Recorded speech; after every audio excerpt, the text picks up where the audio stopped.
உழவர் உலகம் வேட்டியில் உதயம். உதயம் வேட்டிகள் ஷர்ட்டுகள். மோடி அவர்கள் மீது ஒரு சலிப்பு இருக்கு. நான் எதுக்குப்பா ஓட்டு போடணும், பெரிய கோபமும் இல்லை அப்படின்னு அவர்கள் வீட்டிலேயே ஒதுங்கி கொண்டு இந்த அரசை அகற்றணும்னு நினைக்கிறவங்க போய் ஓட்டு போட்டிருந்தாங்கன்னா முடிவு மாற வாய்ப்பு இருக்கே. இது இப்படி ஒரு தர்க்கம் இருக்கே. இருக்கு.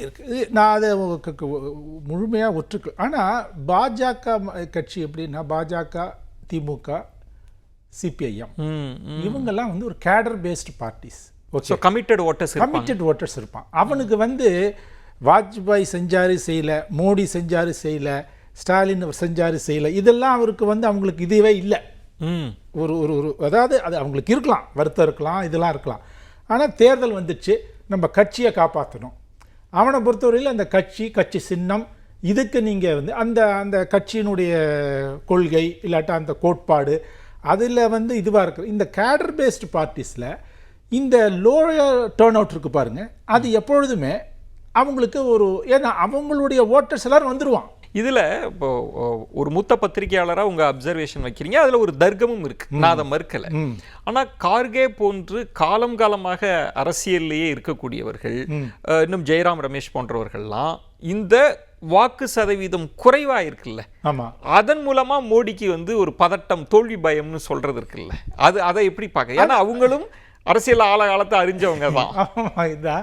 ஆனால் அப்போ எனக்கு அதில் அவங்க சொல்றதுல எனக்கு என்னன்னா, அப்போ இவ்வளவு நீங்க பிரச்சாரம் பண்ணீங்கல்ல, நீங்க அது ரொம்ப கடந்த 2 வருடங்களாக ராகுல் காந்தியும் அவரால் முடிஞ்ச அளவுக்கு அது அவருடைய இது மீது நம்மளுக்கு நிறைய கருத்துக்கள் இருக்கலாம்.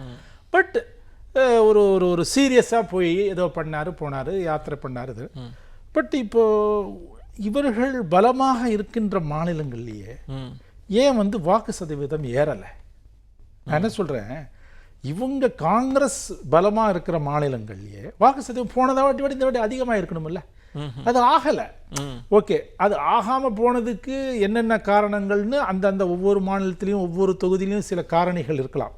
ஓகே, நீங்க எந்த மாதிரியான பிரச்சனைகள் எடுத்திருக்கீங்க, நீங்க எந்த மாதிரியான வேட்பாளர்கள், இதையே நான் இந்தியா கூட்டணி, அந்த கூட்டணி கட்சிகளின் கமிட்டட் ஓட்டர்ஸ்னு நான் புரிஞ்சுக்க முடியாதா? ஆனா நீங்க அந்த இடத்துல ஒரு வேரியேஷன் தரீங்க, பாஜக வாக்கு வங்கி இந்த இதர கட்சிகளோட வாக்கு வங்கியை விட அதிகமா இருக்குன்ற மாதிரி அந்த எக்ஸப்ட் அங்க சிபிஐ, சிபிஎம், கம்யூனிஸ்ட்காரங்களை தவிர இவங்களுக்கெல்லாம் அந்த மாதிரி ஒரு கமிட்டட் ஓட்டர்ஸுங்கிற ஒரு கான்செப்ட்ல இல்லை, அந்த ஒரு இதுல இல்லை. அவங்க கமிட்டட் ஓட்டர்ஸ் இருக்காங்கங்கிற மாதிரி நம்மளுக்கு அதாவது அந்த இப்போ கேரளா மாநிலத்தில் காங்கிரஸ் தலைமையிலான கூட்டணி ஒரு பலமான கூட்டணி. ஓகே, பிரதான கட்சி காங்கிரஸ், இதில் ஒரு ஆளுங்கட்சியாக இருக்குது, தெலுங்கானாவில் இருக்குது, கர்நாடகாவில் இருக்குது. ஆனால் கமிட்டட் ஓட்டர்ஸ் அப்படி நீங்கள் பார்த்தீங்கன்னா சம்டைம்ஸ் அவங்க தோற்று போகும்போது ரொம்ப பெரிய வீழ்ச்சியோட தோற்று போகிறாங்க. ஸோ அந்த அந்த நியூட்ரல் ஓட்டர்ஸ் இருக்காங்க இல்லையா, அவங்க தான் இவங்களுக்கு பலம் சேர்க்குறாங்க. ஃபஸ்ட்டு 3 ஃபேஸ் தான் முடிஞ்சிருக்கு.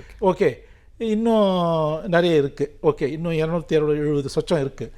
அதனால நம்மளுக்கு அது ஒரு இதுவாக இருக்குது. இப்போ இதில் நீங்கள் சொன்னது 3 கட்ட தேர்தல் தான் முடிஞ்சிருக்கு அப்படின்றப்ப, இந்த 3 கட்டத்திலேயே கடந்த முறை பாஜக 166 இடங்கள் பெறுறாங்க. ஓகே, இப்போ 2019 ஒரு வார்த்தையை திரு சமஸ் அவர்கள் அவங்க கட்டுரையிலே பயன்படுத்தினார். நம்ம அந்த கட்டுரையாளரை தாண்டி கருத்தாக நான் பேசணும்னு நினைக்கிறேன். இந்த ஆட்சி எதில் நிலைத்திருக்குன்னா ஒரு 30 இடங்கள் அதிகமாக பெற்று இந்த ஆட்சி இருக்கு 2019. ஓகே, இப்போ இந்த 3வது கட்டத்தையே நீங்கள் பார்க்கிற போது கர்நாடகா, தெலுங்கானா அப்படின்னு சுற்றி பார்க்கிற போது குறைந்தபட்சம் 20லிருந்து 25 இடங்கள் இழக்க வாய்ப்பு இருக்கு அப்படின்னு சொன்னாலே ஒரு போட்டித்தன்மை வந்துருச்சு.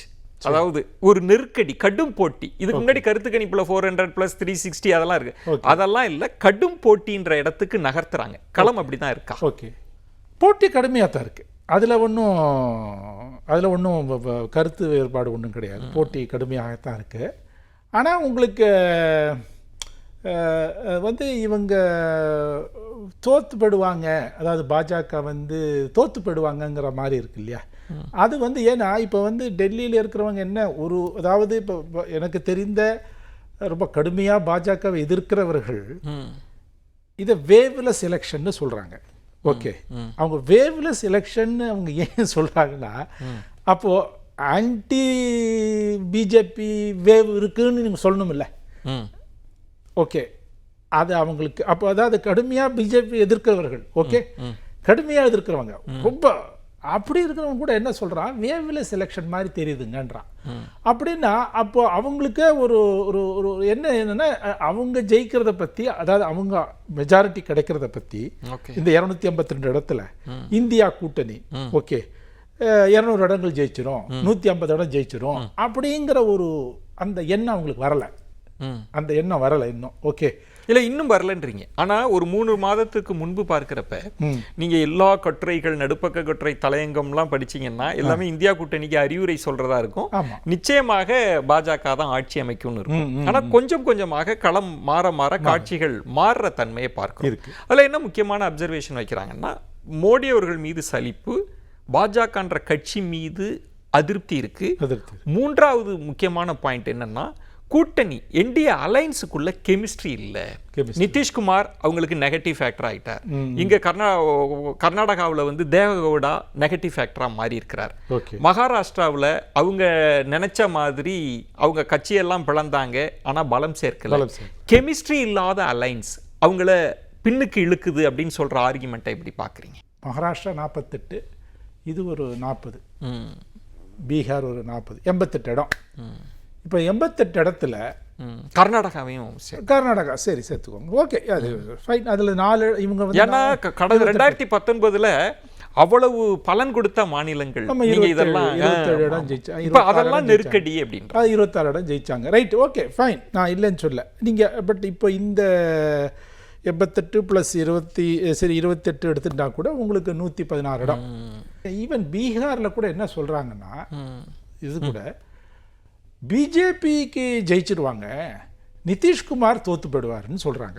ஓகே தெரில, அது அது அது என்னமா நீங்கள் கெமிஸ்ட்ரி சரியில்லைன்னு சொல்கிறீங்க, அதை நான் ஒத்துக்கிறேன். பட் கெமிஸ்ட்ரி இப்போ வந்து, ஆனால் வந்து பீகார் மாநிலத்தில் இன்னும் பாஜகவிற்கு ஒரு இது இருக்குது. ஒரு பிரசாந்த் கிஷோர் வந்து சொல்லுவார் 25% மேலே கிடையாதுன்றார். பட் கிடையாது தான். பட் ஆனாலும் அது ஒரு முக்கிய கட்சியாக இருக்கிறது. அங்கே ஒரு பெரிய வேவ் வருதுன்னு வச்சுக்கோங்களேன். தேஜஸ்வி யாதவுக்கு ஓகே ஒரு பெரிய வேவ் வந்துடுது அப்படின்னா then things are very difficult. Okay அதே மாதிரி மகாராஷ்டிராலையும்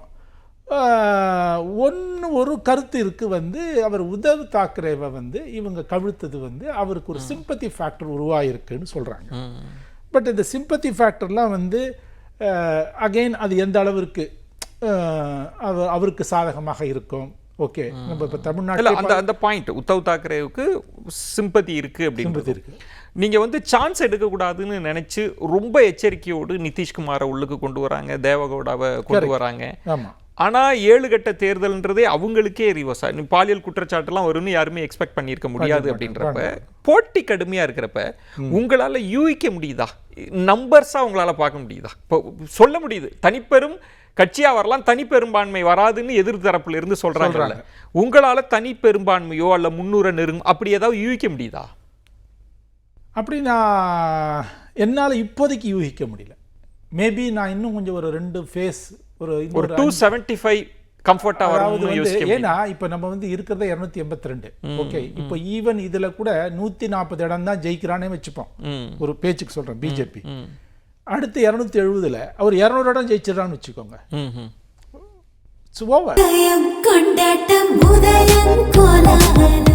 ஆடவர் உலகம் வேட்டியில் உதயம்.